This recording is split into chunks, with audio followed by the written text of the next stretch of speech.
The TMJ-TMD conundrum is real and has been puzzling the dental and medical professions for decades. This is the TMJ-TMD Demystified podcast with Dr. Tony Urbanek, where we'll connect the dots between TMD symptoms and the actual cause.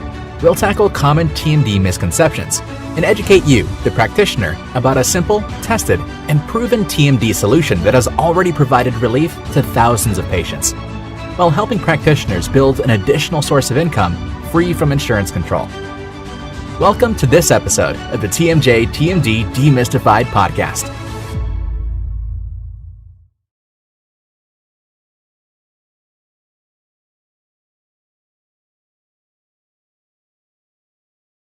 Welcome, TMD warriors.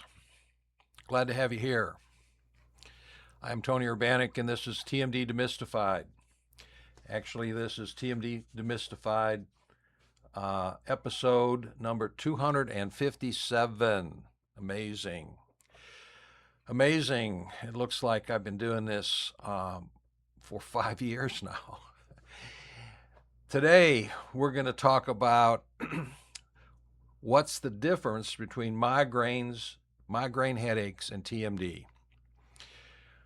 Is there a difference? Maybe the title should be of this episode, is there a difference between migraines, headaches, and TMD headaches? We know that just about everyone, not everyone, but just about everyone who has temporomandibular joint disorder, remember it's one disorder, it's inflammation in the joint creates all the symptoms. There's a whole thought process out there, as many of you know, whether you be patient or whether you be dentist or physician, that it's multiple disorders because they're trying to treat each symptom as a separate disorder, which in my mind is silly, ludicrous, doesn't make any sense, but that's what's happening and has happened out there currently and over the past 50 years. But it's one disorder. Inflammation creates all the symptoms. That can be proven. I have proven that. We have the study. We have 5,000 people, 5,000 successfully treated patients who have been treated from the viewpoint of get rid of the inflammation in the joint and all of the symptoms go away. That is a fact. So, but focusing on the migraine, and the migraine headache and the bad TMD headache are very similar, if not identical. And that is the if not identical. First of all, let's define our terms a little bit here. And I can back this up with the help of artificial intelligence, IA. But first of all, migraine headache, or migraines as they know, and as they say in the South here, migraines. The lady come in and talk about migraines.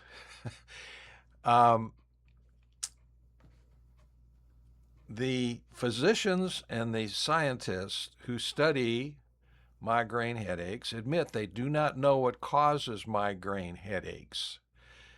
And we're going to talk about the different theories here in a moment. Hang in there with me. But basically, the concept of migraine headaches is a catch-all phrase, unfortunately. Over the years, there have been a couple primary differentiation or differential types of head pain that lead the medical profession to define what a migraine headache is. And the basic one is a headache that is associated with aura, visual aura. Those visual aura can be various things. It can be a decrease in the sight from right side to the left. It can be a limitation of sight. It can be any kind of visual changes, visual aura that go along with, quote, migraine headaches. Peripheral vision that is not wide but starts to narrow down is one of the common auras that are described.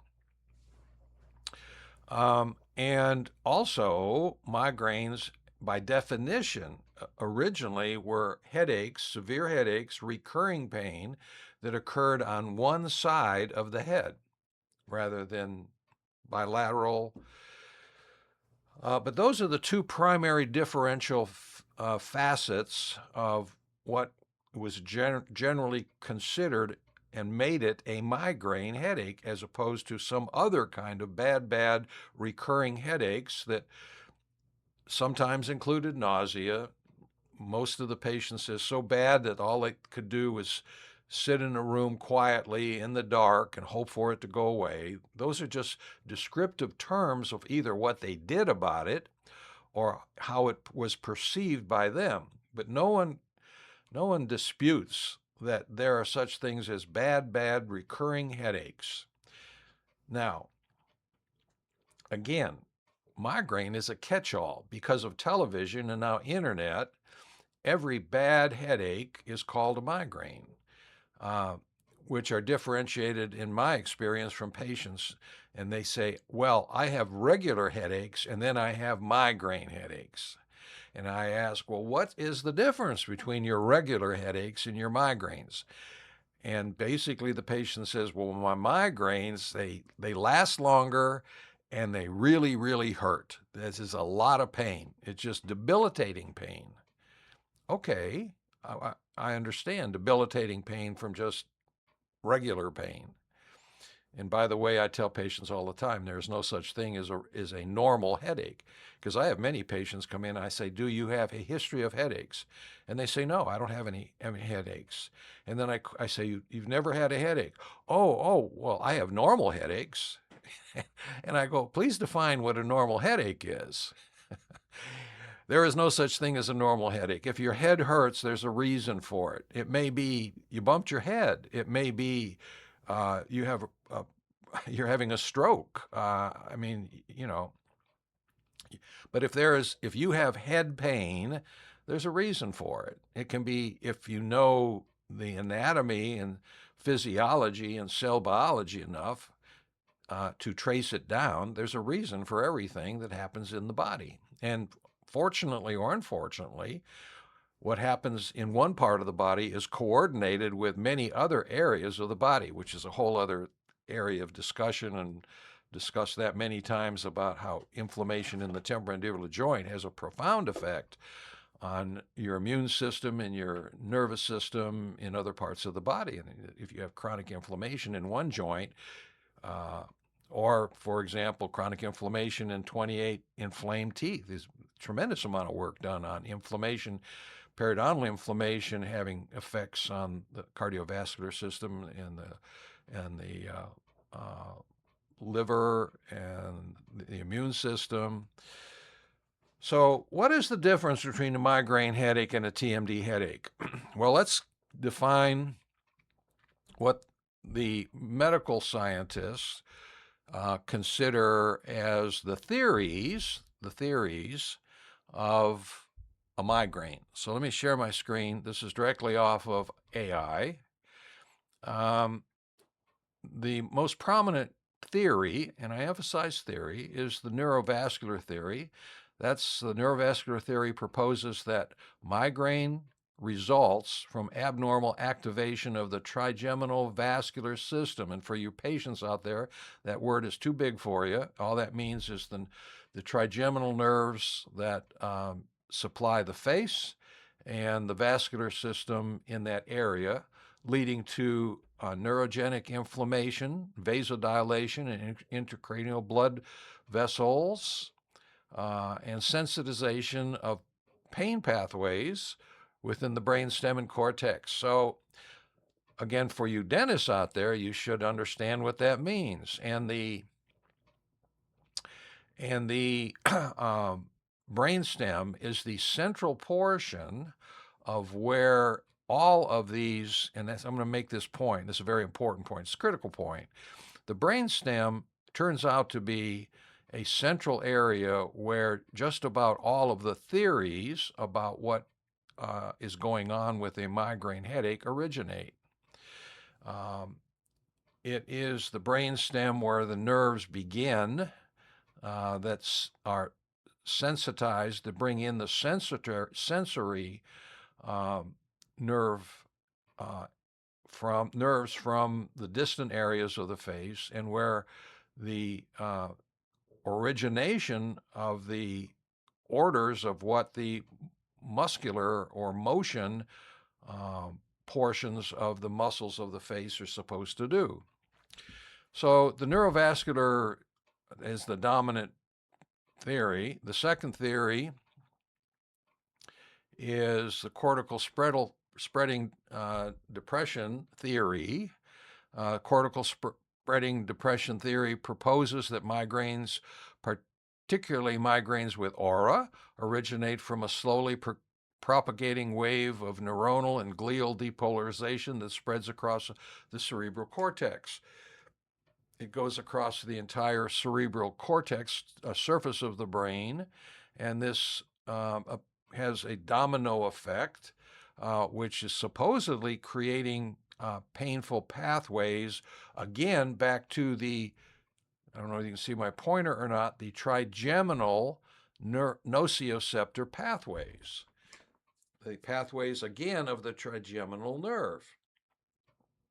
So we have two theories coming from the medical side of this, that it has something to do with the trigeminal pathways, which originate in the brain stem. So let me cover that a second time. And then the third theory gets to the point, the brain stem dysfunction migraine generating theory. And this gets to the point, and let me just read it for you. The brainstem dysfunction theory proposes that migraines originate from abnormal activity within specific brainstem and hypothalamic nuclei that regulate sensory processing, autonomic function, vascular tone, and pain modulation. All right. But you got some big words in there, but the one I want to point out is, again, we're talking about the brain stem and the nuclei, that is the originator cell or cells within the brain stem that originate function of the nerves. The nuclei is the origination cell of nerve, how far the nerves go, but that's the origination of the nerve itself is the nuclei within the brain stem. Again, having to do with the trigeminal nerve. So that is the three most likely, and the theories that the medical establishment puts out there is what causes migraine headaches. Now, it is my experience and my statement and my studies and my actually independent university study that has proven that TMD headaches are created by a series of events that starts out with inflammation of the temporomandibular joint, and that inflammation within the temporomandibular joint sends a afferent signal, meaning toward the central nervous system, afferent, autonomic nervous system through the sympathetic portion to the brain stem. That's the first part of this mechanism of TMD headaches. And that when that signal, nervous signal, autonomic nervous signal, sympathetic portion, arrives at the brain stem sees it as damage within the temporomandibular joint. There's chronic inflammation there. Well, chronic inflammation can only occur if there is damage within a joint. Same mechanism, exact same mechanism that occurs in knees, hips, and elbows. Now, when the brainstem receives this signal, it tries to help. The body is a unit, and the body, as hopefully you know, certainly as a doctor, and hopefully as a patient, works in unison to help itself. It's an organism, multifaceted, and one of the facets, as everyone should understand, is its attempt to heal when there is damage. So when the brainstem gets the signal that there is inflammation in the joint, meaning damage, the brainstem, autonomic nervous system, sends out a signal, try to help. What does it try to do? It sends a signal, says, don't move that joint. We're going to allow you to help. We're going to try to help you by holding that joint motionless so that it'll help heal the joint. If you keep moving it, it'll be less likely to heal. If you hold it motionless or try to move it less, there's more likelihood that it will heal. And so it sends out an autonomic nervous system signal through the sympathetic portion to where the muscles that move the joint.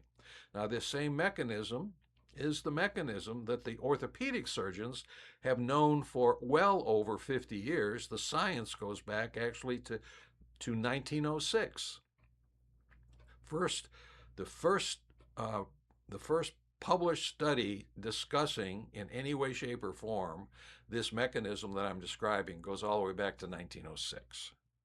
But the orthopedic surgeons have known about this for the better part of 50 to 70 years and apply it to their science, their knowledge, their treatment of other joints in the body. But the orthopedic surgeons and medicine gave the temporomandibular joint to the dentist to figure out and to treat, which frankly, in my opinion, was a mistake because the dentist didn't know how to handle it. But getting back to the point, now you have a signal that arrives at the muscles that move this joint, and those muscles are variously placed throughout the head and face. The biggest muscle is the temporalis muscle that is inserted right here in front of the joint, not at the joint, in front of the joint, to the lower jaw mandible, and its insertion is on the side of the head.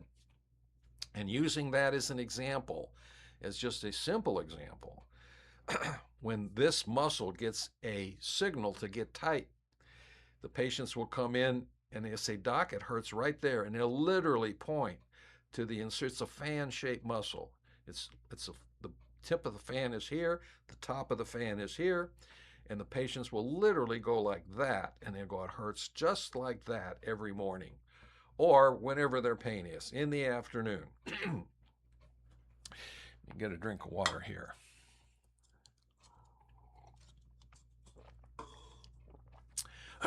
So, and that's just one example. Now, part of the problem and the misunderstanding of migraines versus TMD headaches is that, first of all, these pains can move around because those signals coming from the nucleus in the brainstem don't necessarily always arrive at the same muscles at the same time, or they're more prone to work one set of muscles than another. And the muscles that move the jaw and the jaw joint are on the side of the head, on the side of the face, underneath the jaw.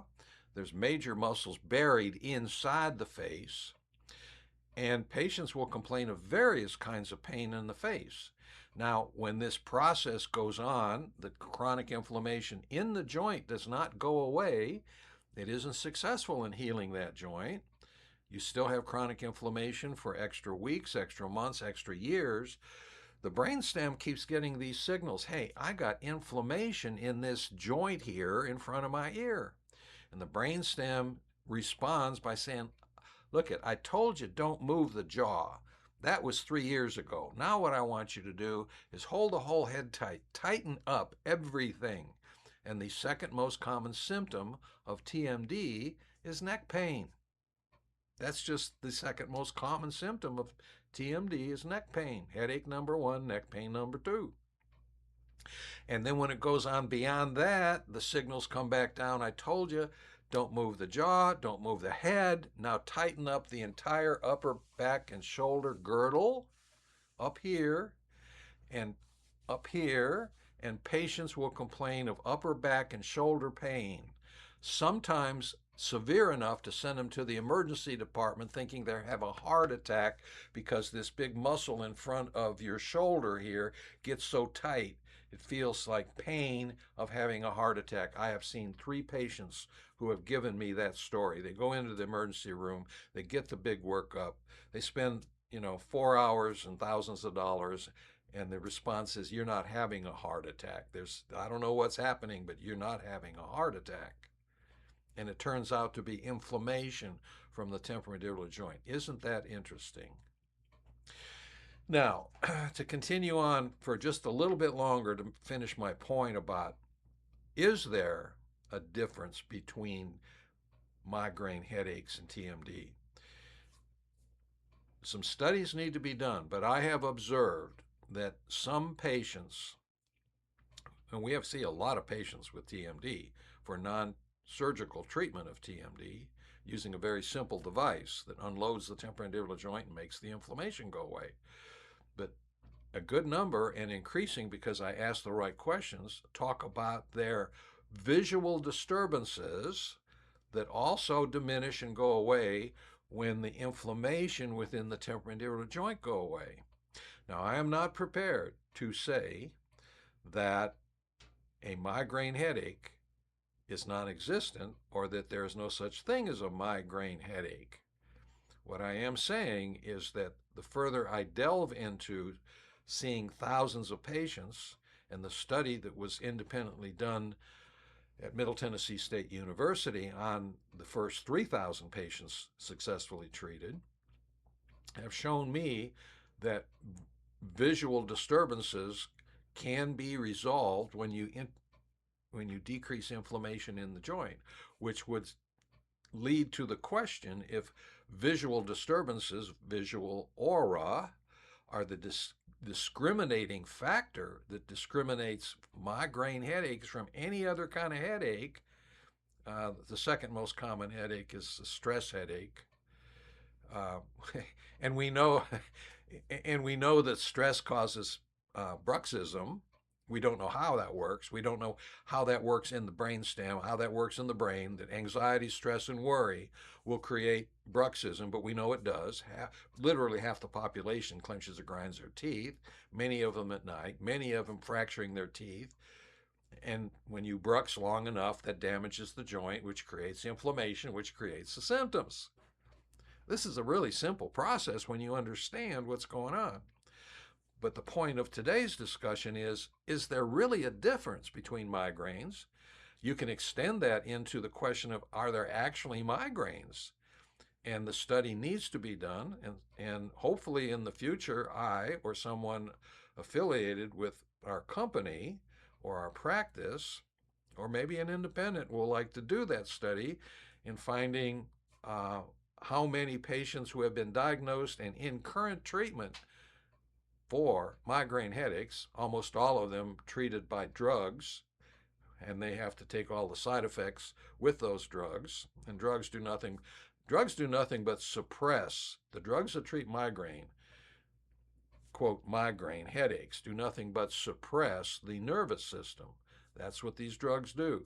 Either they're an anti-inflammatory, which have limitations. Anti-inflammatories only work for a short period of time. So anyone who has migraine headaches is well past the point of using anti-inflammatories. Drugs beyond that are drugs that suppress the nervous system.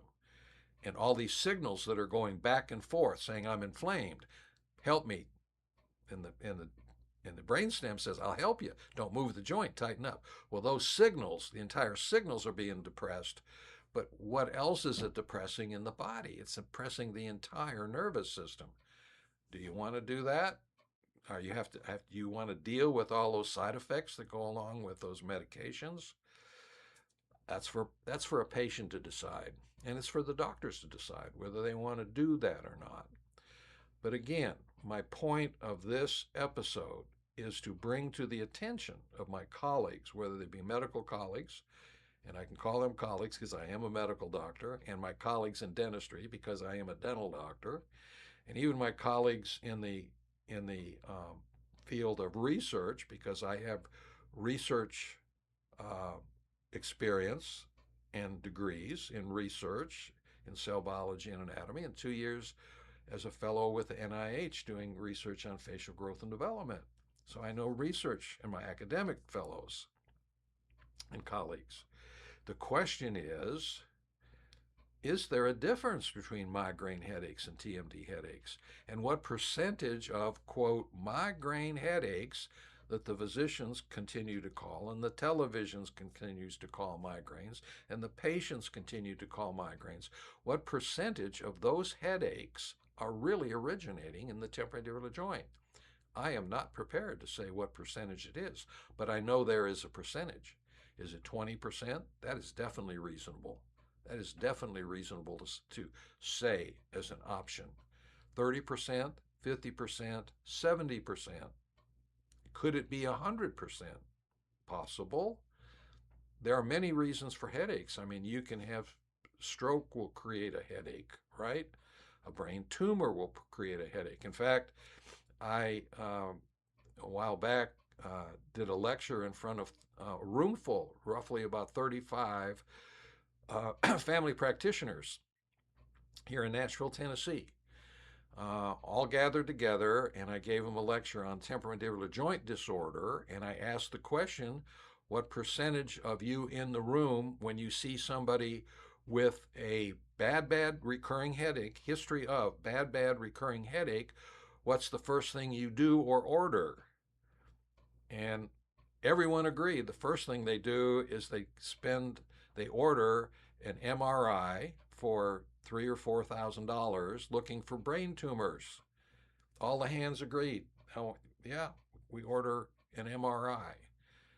When if you just did this and put pressure on the joint as you open and close, and if it hurts, you know the joint's inflamed. You don't need to have an MRI. You go, oh, there's inflammation in the joint. This is likely TMD headache. At which point you find out whether any of the other symptoms are available. Do you have other symptoms like neck pain, ringing in the ears, fullness in the ears, dizziness, upper back and shoulder pain, arm, hand, finger tingling and numbness? That's a symptom created by the neck muscles on the side of the neck squeeze the brachial plexus. As the brachial plexus goes through the nerve, goes through the scalene muscles, the strap muscles on the side of the neck, they squeeze the brachial plexus and it causes arm, hand, finger tingling and numbness. I learned that by patients coming back and say, thanks, my jaw pain's gone, my headaches are gone, but also my tingling in my arm and my fingers is gone. Mainly the last 2 or 3 fingers of the hand is the most common area where patients will complain of tingling because the brachial plexus is getting squeezed on the side of the neck. True statement. So, what is the difference between migraine and TMD headaches? Well, the differences are diminishing significantly. If there was a difference before, the differences are looking to be coming together where maybe there will be very limited or even no difference between what is called a migraine headache and what we call a TMD headache. Bad headaches that recur, that are very deep, ruin people's lives. It might be that you don't have to take those medications and you just use a simple device and protocol that unloads the temporomandibular joint to allow your inflammation to go away. With that said, we'll wrap it up. I appreciate your attention. I appreciate you being here. I hope what I said is meaningful, something to think about. If you'd like to learn how to use this device, it is a tool to use that not only the doctors, dentists need to know how to use it, how to prescribe it, and the patients need to know how to use it. The protocol is simple, 24/7 in your mouth, except when you eat for the first 2 months and nighttime only the rest of your life. That appears to be adequate time in the mouth to allow the inflammation in the joint to decrease and stay decreased no matter what kind of damage was in the joint, no matter what kind of cause was the damage within the joint. That protocol seems to handle the vast majority of patients who have TMD and allow the inflammation to die down and symptoms to die down. All right, until next time, I hope you come back. I hope you appreciate the time I spend with you. I hope it's meaningful. I hope you can apply it to helping yourself or helping patients. I am Tony Urbanic, and this is TMD Demystified.